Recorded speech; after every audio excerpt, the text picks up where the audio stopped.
ये सारा विश्व ब्रह्मांड जो आप देख रहे हो, ये दो तरह के जीवों से बना हुआ है, एक जड़ जीव, एक चेतन जीव।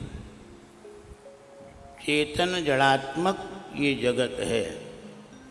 इसमें जो चेतन अंश है वो परमात्मा का है और जड़ है ये माया का है। दोनों के घोल मेल से ये सारा विश्व ब्रह्मांड बना हुआ है। जड़ जीव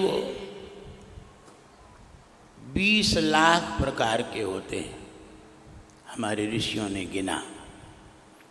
जलजा नवलक्षाणी स्थावरा लक्षविंशति 63 लक्षाणी पशवः 10 लक्षाणी पक्षिणः क्रमयो रुद्रलक्षाणी 4 लक्षाणी मानवाः। ये 84 लाख प्रकार की योनियों की गणना है। उनमें से 9 लाख प्रकार के जो जीव हैं ये जल के अंदर पैदा होते हैं, ये चेतन है।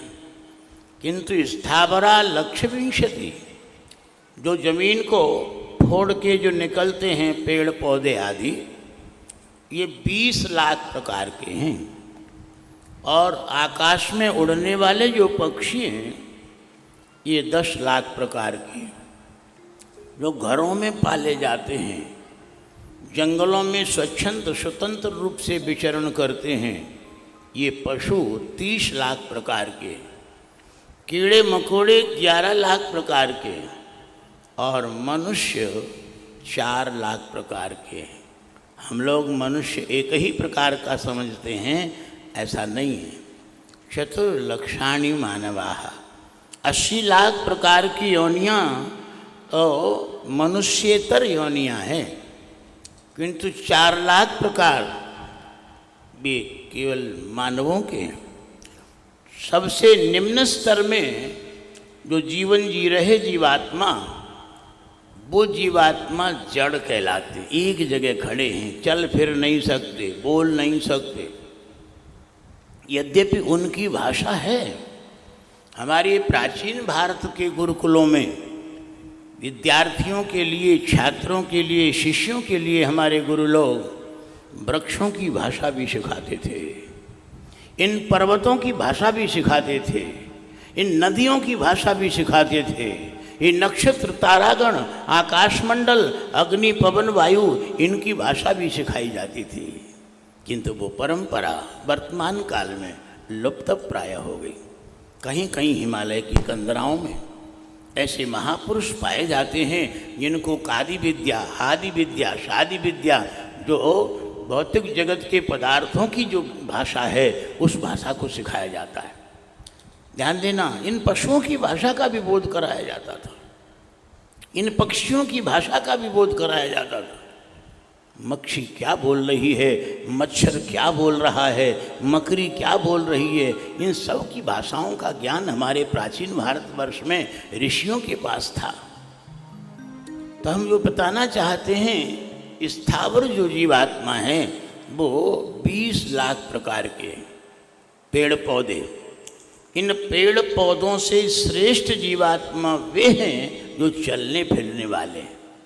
चरने फिरने वाले जो निम्न कोटि के जीवात्मा हैं वो है 11 लाख प्रकार की। कर्मयो रुद्र लक्षाणी। आपके शरीर में पसीना आता है, अगर उसकी सफाई न की जाए तो कीटाणु हो जाएंगे। जहाँ कचरा डला रहता है वहाँ पर वर्षा का पानी गिरे, बहुत सी हजारों कीटाणु हो जाएंगे। ये जो कीड़े मकोड़े हैं ये 11 लाख प्रकार के हैं महाराज। इनमें भी श्रेणियाँ बटी हुई हैं, उत्तम, मध्यम, अधम, निकृष्ट। उत्तम जाति के वे हैं जिनमें हजारों पाँव हैं। हजारों पाँव वाले वे जीवात्मा वे ये चेतन जीवात्माओं में श्रेष्ठ कहलाते हैं, और जिनके 500 पाँव हैं वे उनसे भी श्रेष्ठ हैं। जिनके 250 पाँव हैं उनसे वे भी श्रेष्ठ हैं, और 250 पाँव वाले में से वे जीवात्मा चेतन श्रेष्ठ हैं जिनके 84 पाँव हैं। अभी दिमाग में बात आई नहीं है। 84 पाँव वाले जीवात्माओं में वे प्राणी श्रेष्ठ हैं जिनके 36 पाँव हैं। 36 पाँव वाले प्राणियों में वे प्राणी श्रेष्ठ हैं जिनके 18 पाँव हैं। 18 वालों में वे श्रेष्ठ हैं जिनके 12 पाँव हैं, और 12 पैर वाले जीवात्माओं में वे प्राणी श्रेष्ठ हैं जिनके 8 पाँव हैं। 8 में तो दिमाग में बात आ रही है थोड़ी। और 8 पाँव वाले जीवात्मा जो चेतन कहलाते हैं उनमें वे श्रेष्ठ हैं जिनके 4 पाँव हैं।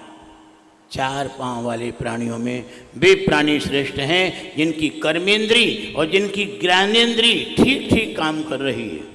उन चेतन 4 पाँव वाले प्राणियों में वे प्राणी श्रेष्ठ हैं जिनके 2 पाँव हैं, और 2 पाँव वाले प्राणियों में वे श्रेष्ठ हैं जिनके अंदर मन भी काम कर रहा है, बुद्धि भी काम कर रही है, चित्त भी काम कर रहा है, अहंकार भी काम कर रहा है।